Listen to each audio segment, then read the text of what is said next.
They both send delegates. I'm sorry. They both send delegates. Or delegates. They could have sent delegates. They gotta too. send their delegates. They sent their doilies.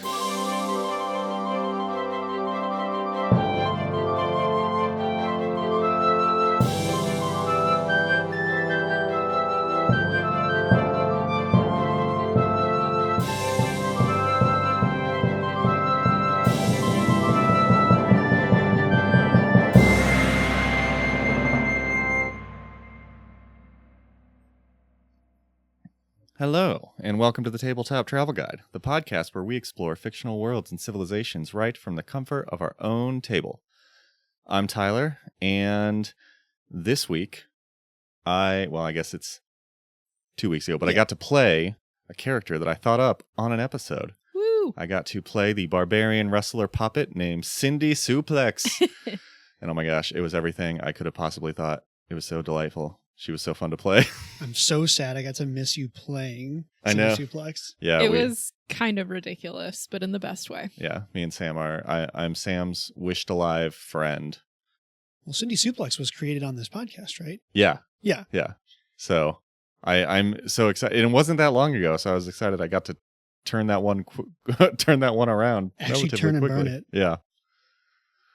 Well, I'm Ryan. I also made a character for Charles's campaign. It's like a weird kineticist barbarian, and I'm not sure if it's good or not. TBD. I feel like kineticists are both like some of the coolest classes, but also just like there's just a lot. I haven't read through it. There are a lot of choices. Yeah. And I'm like, we're what, like level 6? We're level 8. Level 8. I just feel like I picked good things and I feel like they synergize, but then when we were actually sitting there like, okay, we're going to roll initiative and fight next time, I was like, I don't know what I do. I don't know how to play this character at all. Yeah. It's nice being back after on your campaign doing a 20th level thaumaturge. It's really nice going to a barbarian who jumps, grapples, suplexes, grapples, throws, combat grab, suplex. Yeah, I feel like, I don't know. I'm like, anytime we start with anything that's like higher than 3, I'm like, oh no, it's too many things right off the bat. It's just so much easier to like build into them. Yeah, because then you get used to the characters and adding like one thing at a time is less overwhelming than adding like 15. But yeah, it's okay. I'm doing a gunslinger for that campaign, and I'm excited because I've never actually played one of those. We've like never had a gunslinger in our campaigns. No. Yeah. Mm-mm. Yeah, I made one for my Monday night group while I was still a player, but level 1 gunslingers are kind of squishy, so I had to switch. Fair. And then I became DM, so it didn't matter. It was funny though. Sam had she pulls. I'm just looking at her character sheet, and she has the Giselle as. So it's basically I go. She's a drifter, so she has the gun and sword situation. And I'm like, you have the Giselle? She goes, yeah. I don't know. It was like a D8. I'm like, look, I looked through the list, and I was like, what can I wield one-handed? Excellent. This is a gun that you can wield one-handed in a D8. So it's I didn't look up what it looked D8 like. It's like a big like kind of elephant rifle that you hold under your arm, one-handed. So like it's like you can two-hand it for it's fatal. It's basically a two-handed for a gun, D12. but you're one-handing it. Yeah, so it's just I like, looked up a picture and I was like, I think that gun is 3 feet long.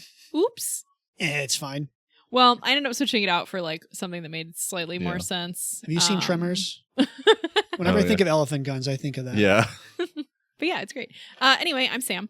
My fun fact for this past week is in the campaign that Tyler is DMing. I remembered a name of an NPC from a year ago. Which one did you remember? Cubia Bone Pillar. Oh, yes. And you were KBP. very impressed. And then you gave me a hero point, and it was great. Yes. Cubia Bone Pillar? Cubia Bone Pillar. It's a good name. That's an adventure path name. Yeah, he didn't make that one up. I didn't. Still a good name. But the great thing about adventure paths is you can just kind of like tie people's characters to it. So she was kind of like a one-off, just like NPC that you could deal with, but like a sidebar basically. Yeah, but Keisha had ties to the underworld, so I'm like, oh, she's now going to be your friend, and like she's made a lot of recurring stuff. But yeah, it's rough getting back after a year of like. Everyone's like, I do remember that. Oh, wait, what was happening? Well, that's another hard one because we're back and we're like level 18 and I'm like, oh my gosh, I do not remember how to play this character. Right. So it's fine. Cool. So before we get in to the episode, we have a couple of housekeeping things. more than normal. So reminder, you can support us on Patreon. There's a link in our show notes and also a page on our website, or you can search us at Tabletop Travel Guide Podcast on Patreon. Mm-hmm. And the other thing I wanted to say is YouTube. So when we started this podcast, we really wanted it to be podcast first. Yep. Partially because I am an audio editor more than a video editor. So that seemed easier. And there weren't a lot of podcasts like lore things. You can find a ton of videos, but not a lot of podcasts. Yeah. Podcast first. So, however, we did say like, hey, let's throw our stuff on YouTube and just like let it go. You know, whatever. Yep. We can just throw the audio up there. But I feel like it does Ryan a disservice to not shout out how much his videos have come of each of our episodes. So he takes the audio after I edit it and just like does pretty good on like does a cool little video with pictures and maps and other things and they've like gotten really good, I think. Yeah, I mean they're not amazing, and I'll be totally transparent. I don't try very hard on the not nation ones because those are like those are really hard to like find visual reference for them anyway, but I really try for the ones where we cover nations to like put maps and NPCs if they exist, and I'm behind. It's all good. I'm like 3 or 4 episodes behind now. So we're a little bit behind, but I will see things. I'm like, hey, any good YouTube content creators? And like, I really appreciate when people are like, hey, Tabletop Travel Guide's a great podcast. Please keep doing that. It really warms my heart when I see it. I'm like, oh, thanks, guys. I usually try to either like it or comment. Tyler tries to slide into those DMs. Try to slide into those DMs. But a lot of times it's like, oh, well, they have a podcast. They don't have a YouTube channel. But we do have a YouTube channel. And I know there are some people who only listen to us on YouTube. So, yeah, just if your friends aren't podcasters, but they are YouTubers, feel free to point them our way because we're still doing stuff there. Put it on in the background and fall asleep with it. Ooh. That's what people do on YouTube these days. Is that? Okay. That's a thing. I mean, I guess that's fair. Like, you could do that with TV. So, like, yeah. It's your guided meditation for sleep. Yeah. Hopefully our voices will rock you Don't to do sleep. that. No. Don't do that. Not that kind of podcast. Stop it. Anyway. So, yeah. YouTube. Shout out to Ryan. Tabletop Travel Guide Podcast. Go check it out. The next thing is update on our deity draft. So, I'm not in a worse shape, I don't think. You're like 4 points behind, like 3.5. Yeah. So Desna was marked safe. And because I took 2/3 of the prismatic ray, she was on my team. So I have lost a character.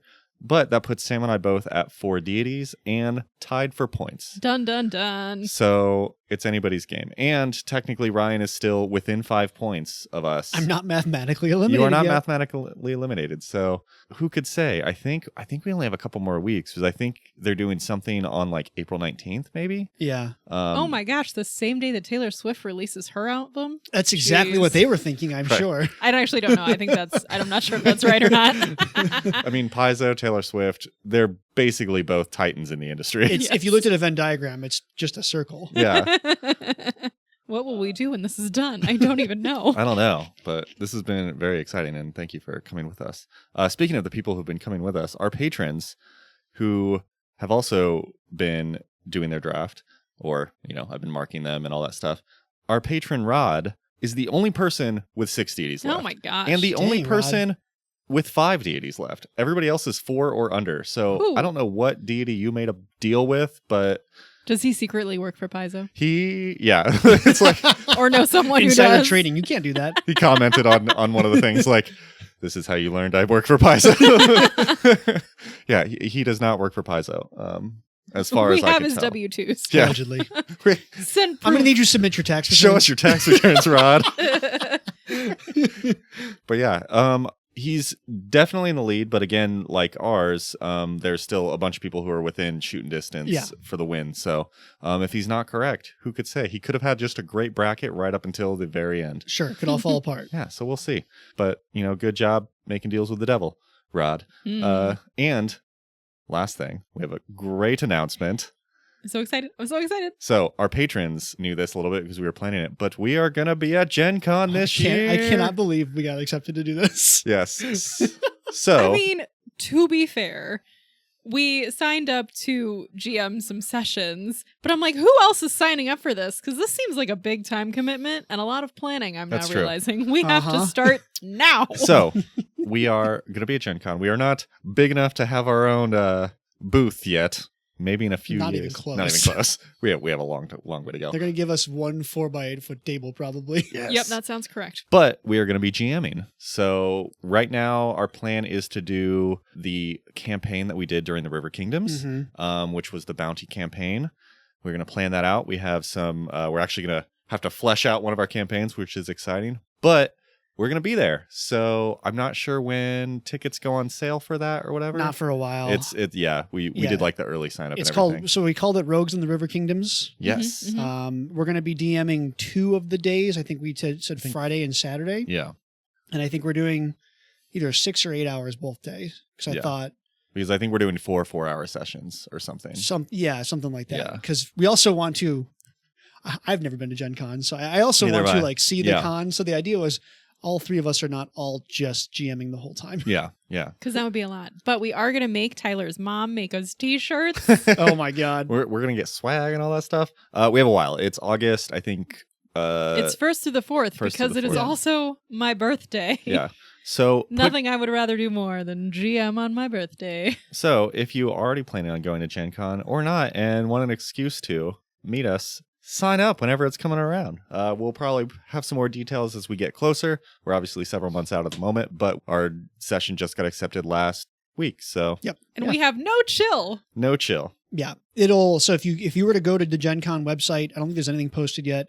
Eventually they will post something and it will link back to our website, tabletoptravelguide.com, where we will post. I don't think we've 100% decided if we're going to pre-gen characters or if we expect people to bring like we don't have an option for both. Yeah, like there's lots of details we need to figure out, but we'll put more info on the website when we know more. Yes. Anyway, long intro. That was our longest intro, but a lot of housekeeping. So with that, we will shift it over to Sam. Woo! All right, so as far as we are aware, we didn't misspeak anything last session.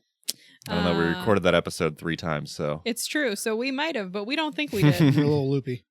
So we get to jump right into today's topic, which is the Hold of Belkzen. Orcs.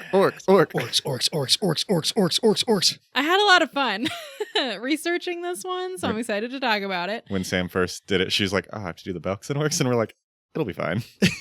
I was just like not really sure what I was getting into, and I was like, I don't totally know what's going on up here. Orcs. So having read through it though, it was fun.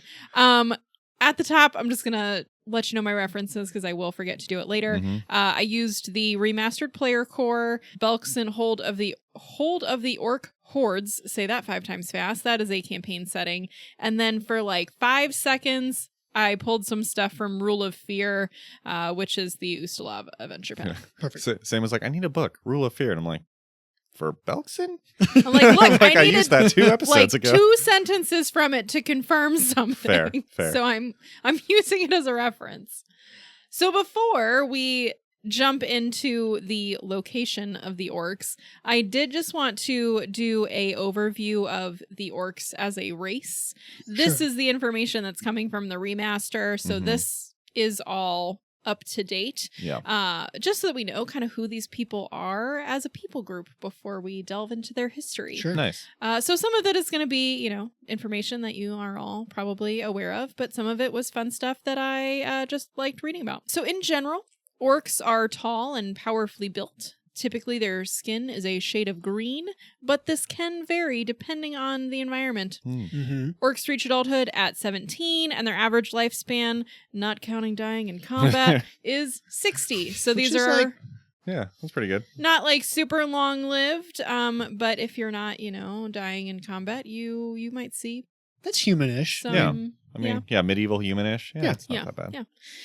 When we think of orcs, I want you to keep 2 words in mind.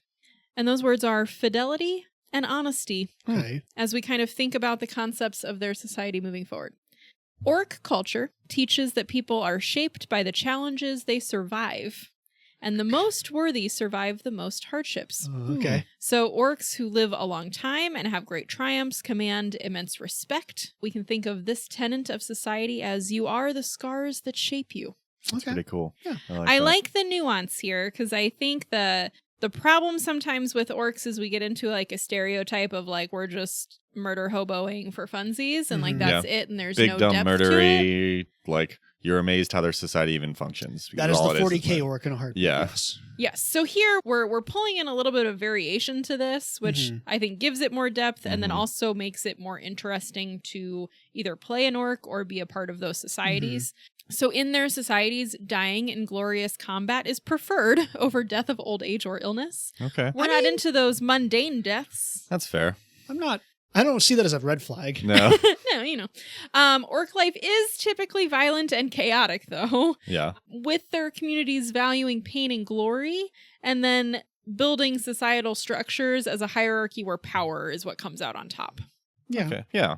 So again, like, we're not like totally throwing away like the violent stereotypes, but we're just kind of putting them in a context that makes sense for the society. Well, Sure. it's putting them in the context that makes them a society. Yes. like- Yes, and not just a and- faceless green wave. Yeah. You're not just like, what are they doing? They're killing each other and people? Why?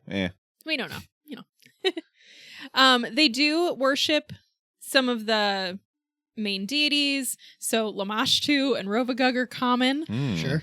you know, violence and beating stuff up. Sure. However, there's also worship of Sarenrae, though, because Ah. the tenets of fire and redemption and glory also appeal to orcs. Okay. Yeah. That's cool. Sure. So it just kind of depends on like what type of combat and violence you're getting into. With the remaster, we get more things with edicts and anathemas. So I did pull in like a couple of the common ones. Okay. So popular edicts are things like become stronger, share knowledge that you won through pain, destroy the undead. Which, ooh, Huh. hello. And then popular anathemas, accept defeat without proof of strength. And then this one I thought was really interesting. Reshape or reanimate a creature into something lesser. Oh. Huh. Interesting. Huh. Which, like, I think I'm like, okay, so maybe we could be talking about like the undead there, right? Is like Yeah. I'm taking a corpse Yeah. and Or, making it like- into something that lesser than it was, but like, Or like, what if you like, maybe if you like reincarnated somebody into like a not as Fox, I don't cool know. of an orc? I don't know. Yeah. but also I feel like you could think about it, and I would be interested to see like how this could play out. But like, would that also be like, I broke a sword, but I'm now using it as like something else? Like, is that creating something into Well, something lesser? It says a creature into something lesser. So I don't, unless they. That's I don't that's know. true. What's the creature sword? Ooh. I don't know, it's sentient. My intelligent sword is now an intelligent dagger. It is kind Yeah, of so sad. I don't know. I was Yeah. interested in that, and I'm not exactly sure how Yeah. it plays out. But Yeah. yeah. Nice. So that's our orc primer. So these are our people. And now we are going to jump into history. Or rather, we're going to jump into prehistory, because we have to start somewhere where the Hold of Belkzen does not actually exist yet. Sure. That's fair. Some of these histories are things that we have talked about when we've talked about other areas and other peoples. So I'm not going to spend tons of time on parts of this, but we are going to go through it as a refresher. Fair. So before Earthfall, the orcs were subterranean. They were part of Narvoth, the uppermost layer of the Darklands, and they did not have any experience in magic or metalwork. They were just frequently in conflict with the other Darkland races for resources and territory. Okay. They weren't really they didn't have anything going on that was really pulling them out on top of those. Sure. So yeah, then Earthfall happens, and that's where we start to see things shift and change. This is when the dwarves start to push up to the surface in the quest for the sky, which we talked about when we talked about the dwarves. Yep. That's right. You're just pushing up like dwarves are in our house now. Yes, so the orcs get caught between the dwarves and the surface, and this sudden clash of societies dramatically changes the trajectory of the orcs as a people group. Makes Mhm. sense. The orcs are now exposed to magic and metalwork in this conflict, and they start to co-opt the dwarven knowledge of those things to be able to fight back better, Right. right? Yeah. So ultimately, then the dwarves keep pushing up, and the orcs are pushed out into the surface as well. Sure. So they first appear on the surface of Golarion in negative 5102. Yep. Long time ago. Yep, way back. This is after Earthfall by a couple centuries, but the land is still not great. Yeah. Or very Right. hospitable. Things aren't great. at the No. moment. But orcs are tough, guys, and life on the surface is still better than life in the Darklands. Yay. Yeah, that's fair. So they're like, cool, well, you know what? We're going to make this work. The orcs refer to this moment in history as the sacking, referring to the time when they migrated to the surface and were able to be dominant over the surface races. Oh. Because they came from the Darklands, so while this land is rough, it's not as rough as that, so they were able to kind of like pillage their way through and then come out on top. It's like we just came from the professional sports team and then ran into the JV league of high school, and we're like, oh yeah, we can do this. Yeah, so they view this time period as their first golden age of Okay. existence. When everything was great. Yes. It is We funny. just ran everybody over. We popped out on the surface and we're like, excellent, we're on top. It is funny how you're like, most things golden age, it's like when the kingdom is built and prosperous and peaceful, and the orcs are like, we were able to beat everybody up, and it was great. So they're like, the orcs are like, huh, this place is great. Like, ooh, we're top of the food chain. I can like- see the sun. I just imagine they're like looking at the sun while like, Oh wait, holding no, in- guys, remember, they Oh, can't see the sun yet. that's true. We haven't gotten there. Oh, sure. because sure. we're after Earthfall, we're in that weird, like, volcanic area. volcanic, cloudy, no big sun yet. But there's Okay. no rocks above our heads, so That's it's a true. golden age. Yes.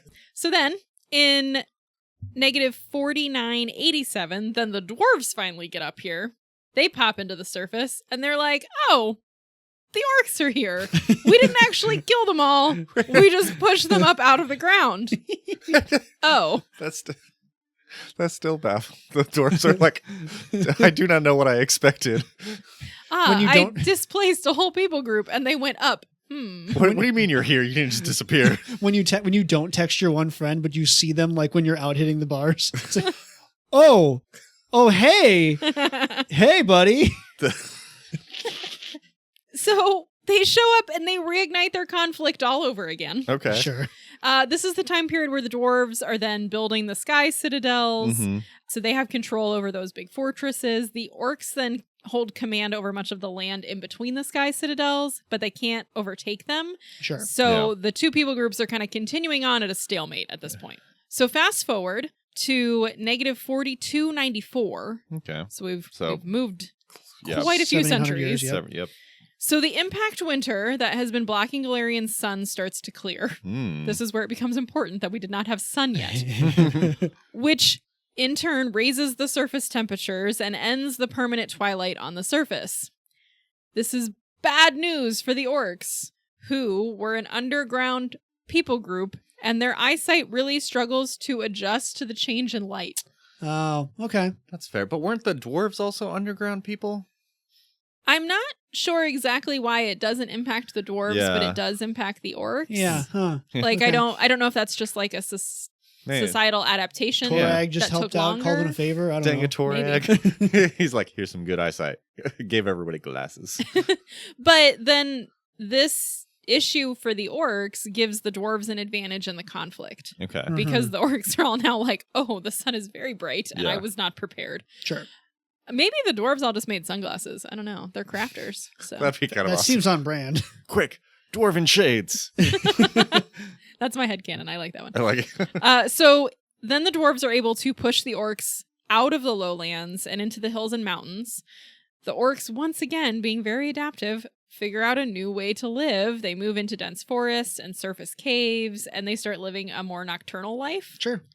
So, like, I really can't say it enough. Man, they are resilient. Yeah. Well, and like, they were, for the most part, maybe not happy, but like, they were just chilling in their caves until they got pushed out. It's like, Mhm. so they're basically just having to kind of deal with whatever people keep throwing at them. Mm-hmm. The book does not state it explicitly, but my assumption is then as we have more generations that are used to the sun, we lose this, like, sun aversion. Yeah. Yeah. Because that I makes don't sense. think that's a part of the current No, character build. I think so. orcs have low light and could possibly get dark vision, Depending on the ancestry. depending on the feed. ancestry. But yeah, so that. But they don't probably get keep- a deficit in Yeah, the sun yeah, they anymore. keep some Yeah. of their. They're not vampires. Yes. So I don't know exactly how many like centuries it takes to get to that Mhm. point, but beyond this point, it's not mentioned again. Okay. So my assumption is that over the next few generations, it just gets better and, Sure. and orcs are able to not just hang out in the dark all the time. So fast forward again by about 500 years. In negative 3708, an orc warlord by the name of Belkzen, Ooh. Oh. I wonder where this is going. Go on. Belkzen, the orc, unites the orc tribes of north central Avestan and starts to fight back against the dwarves. This united force is able to break through the defenses of the Sky Citadel of Koldakar in what is known as the Battle of Nine Stones. Okay. Belkzen takes over the city and names it Urgir, which is first home in the Orc language. Aw, I know. okay. That's I'm kind of like, nice. We just wanted a home. Everyone else is like, "Oh, Urgir. I wonder what type of terrible name is that." And they're like, "We got a first house, guys." I know. I'm like, at this point, I'm like rooting for the Orcs. I'm like, yeah, you take the dwarf home because they kicked you out of yours. I feel like we've kind of been on Orc side most of Avestan because people keep trying to mess with them and they're like, "Stop it." Yep. And they keep pushing Leave them us back. alone. So I'm always Team Orc. Yeah. So this marks the start of another golden age for the Orcs. They refer to this point in history as the Reckoning. That's a good name. Unfortunately, it's not as long of a golden age as the Sacking was. Rather quickly after defeating the Orcs, the tribes that had united together start fighting amongst themselves. Not, I mean, but that's not an Orc thing. Yeah. How many times does that happen in the podcast? Of like, we won and we immediately the changed second our- we don't Yeah. have a common enemy, we need to make enemies within. Yeah. So in response to this, the Orc warlord Belkzen institutes the laws of Belkzen. He's great with naming. I like it. Look, he won, okay? He can name it what he wants. Yeah. It's true. It's true. So this law, the big thing about it is it says any orc who kills another orc will be sacrificed to Rovagug along with 10 of his tribe mates. Brutal. Oh, dang. You Brutal. and 10 of your closest friends. This is like opposite decimation. Well, because, yeah, I Yeah. mean, he's trying to, like, preserve a people group. So he's like, if you all just keep fighting amongst yourselves, like, that's not helpful. So Sure. don't kill each other. Well, and also, that's a really good, like, way to keep them in check, too, because, like, I would be real clear with all my buddies. Like, you better not mess around because I don't want to die because you're an idiot. Yeah, and you presumably don't want your whole tribe to get wiped out in one Mhm. fell swoop, Right. too. Unfortunately, this doesn't last.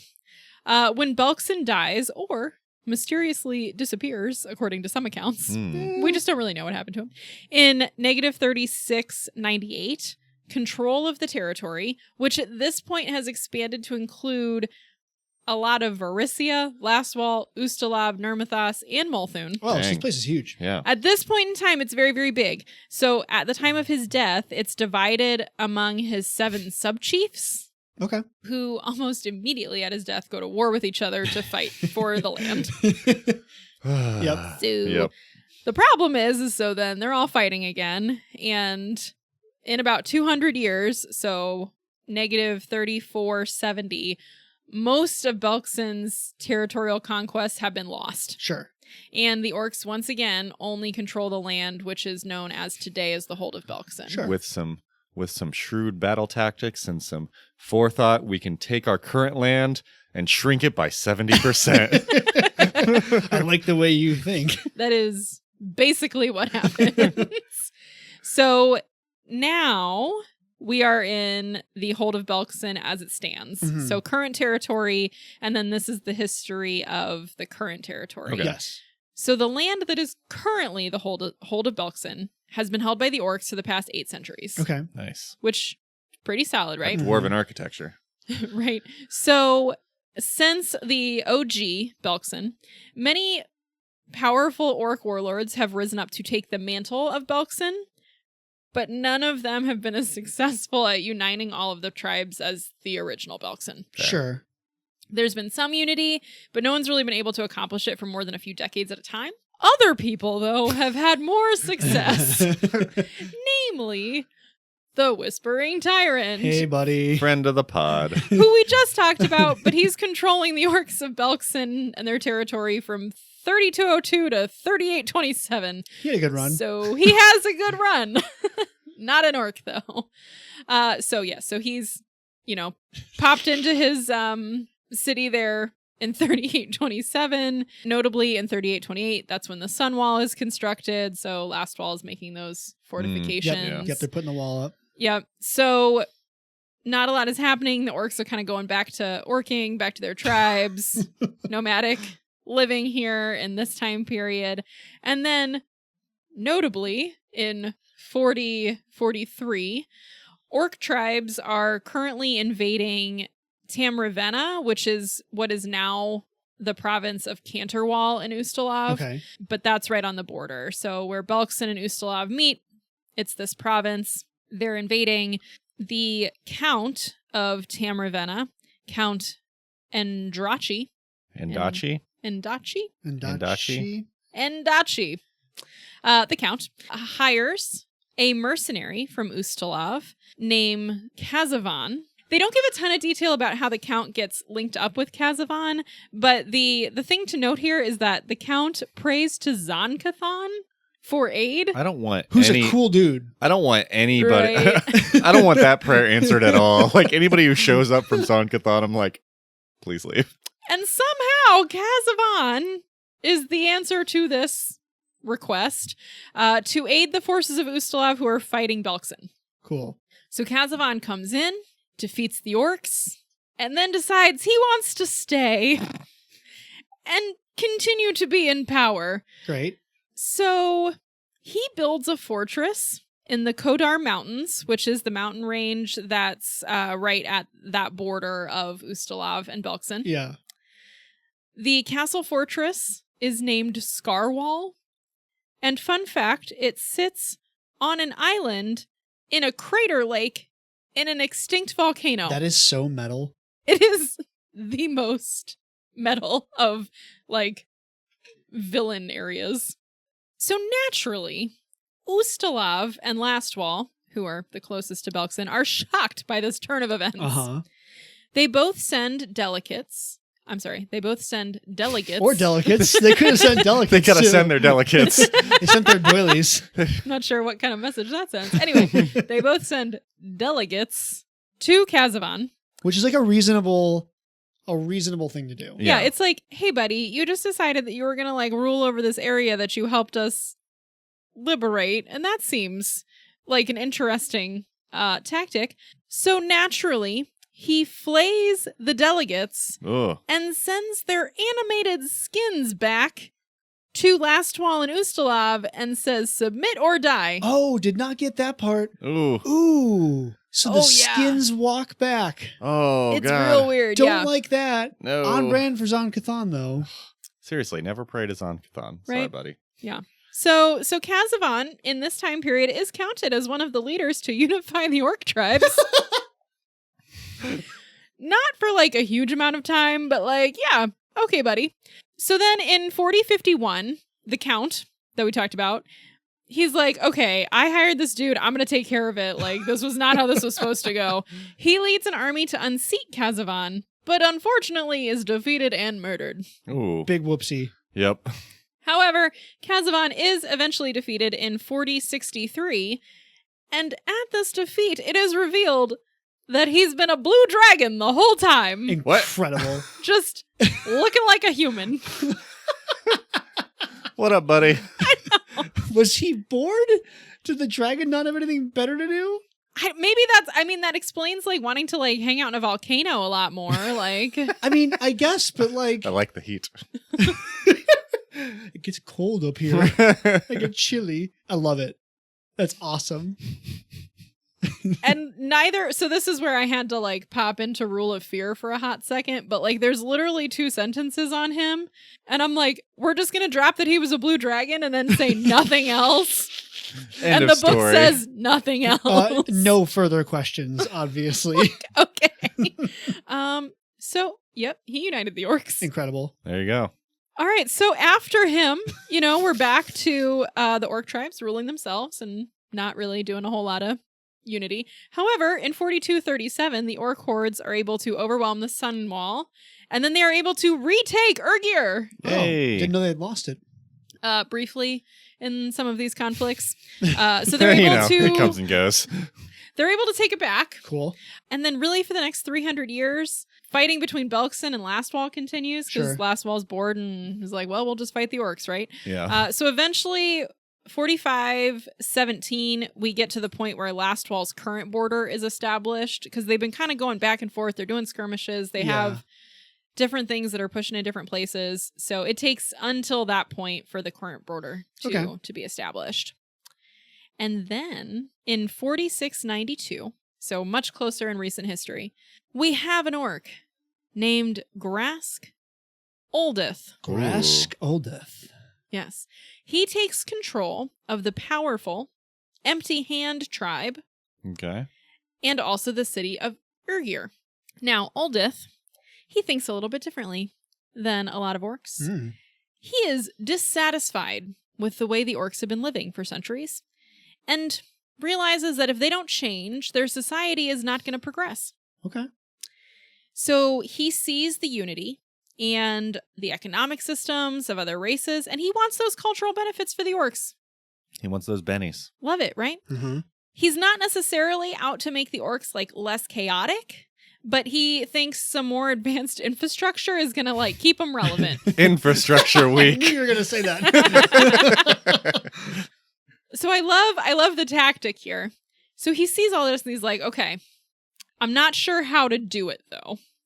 So he sends half-orcs out into the societies beyond Belkzen and tasks them with bringing back smart people from other areas. Okay. I like it. Okay. He's like, bring me back the like knowledgeable people who know how to do this. Yeah. Generally, the kidnapping tactic part of this isn't super great, though. Okay, I don't totally support the kidnapping part of that. Hey, look, we are gathering the smartest minds around. How are you gathering We them? are conscripting, is I what will we're give doing. you 50 gold to come back to Belkzen with me. Well, I don't know. Put it back over his head. So naturally, most of the captives don't really want to be helpful, or they're just not helpful in general for this. Yeah. But this endeavor gets him one. He gets Belzig the Pathfinder, who hilariously is not happy with his bosses in Absalom. So he sees a growth opportunity here working with Oldeth. He's just waiting for the day that he gets kidnapped and taken off to a magical far-off land. Gets put bag over his head, goes to Belkzen. Close enough. I've been waiting for this day. Whisk me away to your magical castle. So over the next 2 years, Oldeth is working with Belzig, gathering knowledge, figuring out what he wants to do. And in 4702, he implements the first of many reforms as ruler of Urgir. Okay. And brings a different semblance of civilization to the city. Firstly, he opens the city to members of any race Okay. and creates a token system where outsiders can pay one of the orc tribes for the privilege of traveling within the borders. Okay. So this system brings in trade, Yeah. but it also starts to acclimate orcs to the idea of making money from something other than raiding. Yeah. Ah, That's fair. Okay. Capitalism. Yeah, so we're bringing in some different things. Great equalizer. He also sends out his half-orc diplomats, and the book literally has diplomats in quotes, to find merchants who might be willing to relocate to Urgir.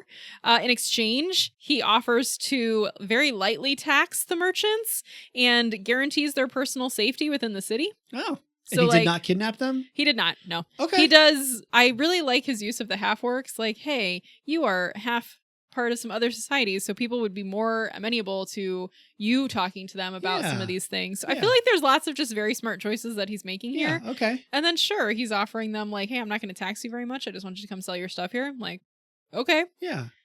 He also gathers some of his smartest warriors and inducts them into a new elite unit that he calls the Closed Fist. Ooh. It's a good name. I know, right? They're like the open hand, the closed fist. So these orcs become like a type of police force in Urgir. They enforce his new rules and help to educate the greater orc population. Okay. Cool. I love it. So this brings us into current day Urgir, which I found super interesting as a city. So obviously it was a sky citadel. Mhm. So it was built by the dwarves for what they wanted, Mhm. but then it's been like retrofitted by the orcs. It's their home. It's Yeah. their first home. First home. I know. I'm like, it's great. So as the Sky Citadel was built, it was 8 concentric layers, right? Mhm. The orcs are only using 4. the 4 that are closest to the ground. The upper 4 are not currently in use because they are at most risk of earthquake damage, and they are the least structurally sound. That's a smart choice. Fair. Yeah. Yeah. So the first level, lowest to the ground, this contains the market districts. This is where our merchants are hanging out, right? Yeah. So this is the home for any non-orcs in the city, which the vast majority are merchant people. Yeah. The second level, so one up here, we're going to have the residential neighborhoods for the orcs that live here. Hilariously, there is also a sinkhole at the western edge that appeared several years ago and swallowed chunks of 3 tiers of the city. Oh, dang. no. It is accessed here for use as a refuse pit. Oh, I well, mean, the dwarves not have sewage? you got to make plumbing. lemonade. I don't know. Okay. Apparently not. Yeah. Life hands you lemons. Yeah. Right, there you okay. go. The third level is artisan workshops and industrial buildings. So all the smiths for like arms and armor are here. This level also has the headquarters of the Closed Fists. Okay. Cool. And then the fourth level is the most interesting. This one is the home of the Sharpened Axe, one of the 2 fighting academies in the city, and the Black Tower, founded by practitioners of the ancient art of Belkzen war alchemy. Oh. I'm Which in. I That don't sounds- totally know what That's that is, but it cool. sounds neat. What is that? That sounds awesome. War alchemy? Ooh. Yeah. So I mention Urgir because it's the most civilized part of Belkzen. Yeah. Sure. Belkzen has a lot of other sites in it, Uh-huh. but the other orc tribes are also a little bit more nomadic. It's Mhm. not quite as stable. So there are other settlements and things in Belkzen, but Urgir is going to be our main kind of hub if you wanted to go to a city. Yeah. Sure. Everything else is a little bit more dangerous. And that is a brief history of Belkzen. Nice. Nice. Yeah. And I think if we went back and did like deep dives, I would probably pull out some of those other like random places that you can go. Yeah. But I was just getting too far down the rabbit hole, like with different things. Anything else. So So easy to get. I love it. I Yes. love it. I love Belkzen. I love Grask. Well, and like, I don't know. The orcs have I feel like they play a part in so many other mhm. like countries, and not in like basically in a way of like the other countries are just like trying to conquer them for Yeah. reasons. So it's like cool to see them, have their society and do their things. Obviously they have like they raid as well, so it's not, You completely can't turn around in a day. It's Yeah, okay. they're not the Kelids, but Yeah.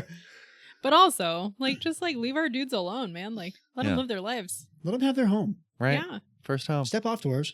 Nice. I like it.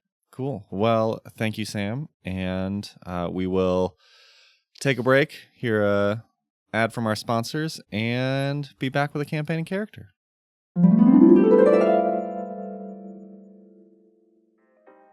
Breaking news! Last week we brought you information that Belkzen had been kidnapping individuals from surrounding territories. We have an important update to these events. A representative from Belkzen has been in touch to announce that these were not kidnappings, instead they were recruiting measures. Belkzen is in search for learned individuals who are willing to contribute to their cultural renaissance.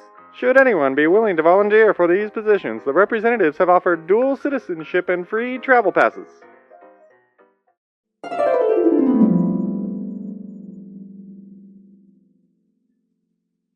Hey, welcome back.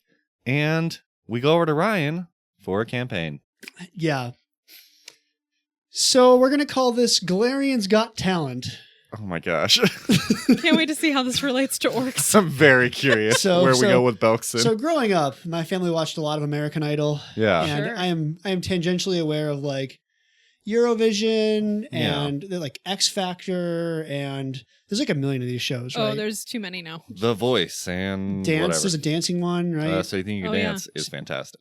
We do like that one. Yes, you guys actually probably know this better than I do, but I just know this is it's a general like sphere of Yeah. performance-based reality shows. Fair. Sure. So the way I'm going to frame this is in Absalom, the White Grotto, which is the preeminent bardic college in Absalom, they have called for a worldwide bardic competition to figure out who the best bards are, who's got the best nation of bards, or Excellent. who the best bardic trope is. Oh no.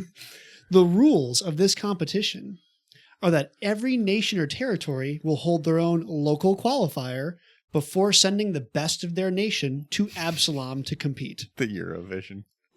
I think that's how Eurovision Yeah. It is. literally is, yeah. Okay. So and again, I have very, very brief checkup. Eurovision, each country kind of made their own rules, right? They're kind of like, yeah, we can do it this way or that way. Like, there's no hard. Yeah, I mean, it's just like each country has to bring a song, and how they decide on that song, I think, is up to the country. Okay. The way I framed this part then, there's a slimy bard. I didn't name this bard. This bard looks around and he's thinking like, well, I probably can't, like if I go compete in Taldor, I'm not going to be successful. If I go compete in Cheliax, I'm not going to be successful.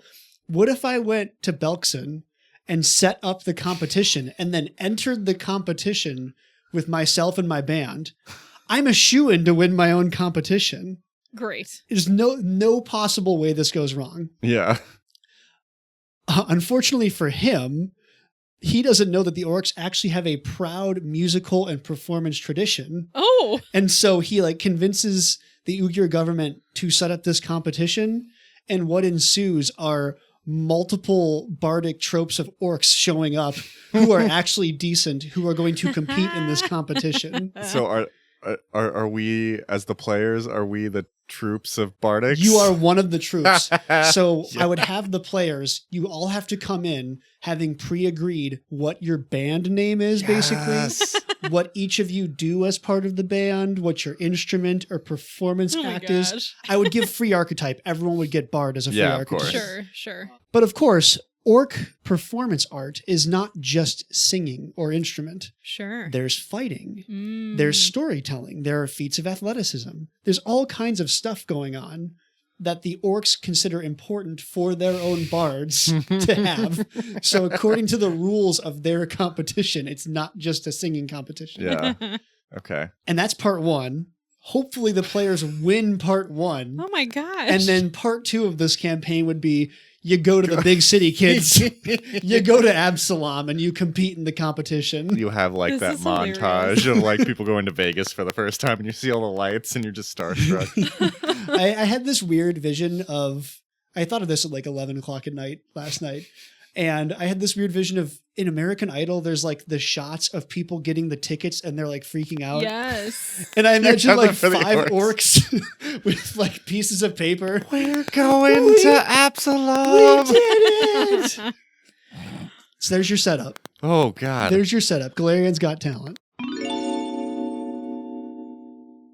Hey, we're going to step in a little bit. And as you heard, or as you started to hear, right at the end there, my mic started clipping out a little bit, and Sam's mic started clipping out a little bit. And what started out as a small clip turned into just unlistenable. And there was no saving it. Yes. So we figured instead of doing the Gravelands Cursed episode and trying to record everything else, the fact that we got through most of, or all of the story and most of the campaign, we figured we would just wrap it up, call it a day. You didn't miss much. I just, considered all the different mechanics for Golarion's Got Talent. Yes. And how we might do that. So we'll leave that up to your imaginations Yeah. and see what you could come up with. Yeah. So here's going to be the wrap up.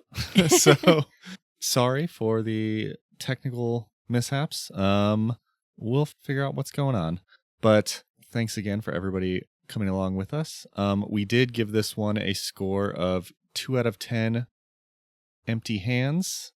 Closed Closed fists. fists. Jeez. You're It's right. been 24 hours and Tyler has already forgotten the measurements. I just remember the score.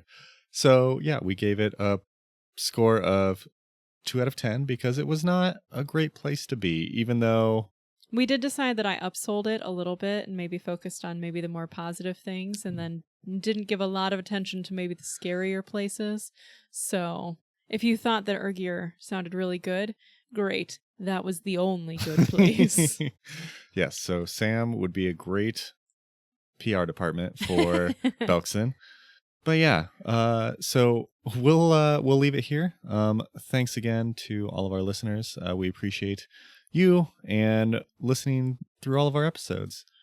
Until next time, safe travels.